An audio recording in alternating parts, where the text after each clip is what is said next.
Does anybody else remember back in the early to mid 1990s when church worship music was huge, huge?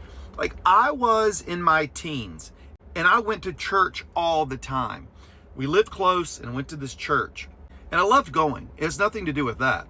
But I can remember there were these songs that you would sing all the time, these praise songs that you would go to church camp, or you would have people that came to your church and would sing, and you would always sing these youth praise songs. One being, I'm going to try it here. This might be bad, but I'm going to give it a shot, and then you can kind of relate to it if you do. So the one that I remember specifically was, "Our God is an awesome God, He reigns from heaven above with that song. That was enormous. I don't know if people still listen to that song or if that's part of the church youth group repertoire of songs, but that was one we listened to all the time, and we would sing it and we would put our hands up like this, or you would close your eyes or something, I guess. I don't know. I don't feel like I would have done that, but I was a different person back then maybe, so I could have. Anyway, church praise music was huge at the time.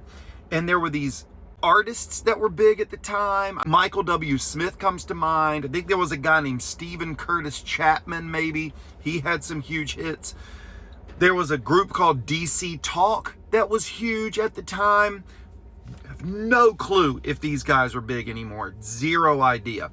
But I can remember church songs and church praise music when you were a 14, 15-year-old kid was like, let me sing this, praise be to God. But I don't know if everybody else was doing that at the time, or was it just this small regional thing? I grew up in the South, and so I would assume that in the South it was pretty big. But outside of that, was anyone aware of these songs, especially "Our God is an awesome God, He reigns"? Does everybody know that one? Or was it just us? I have no idea. But just let me know.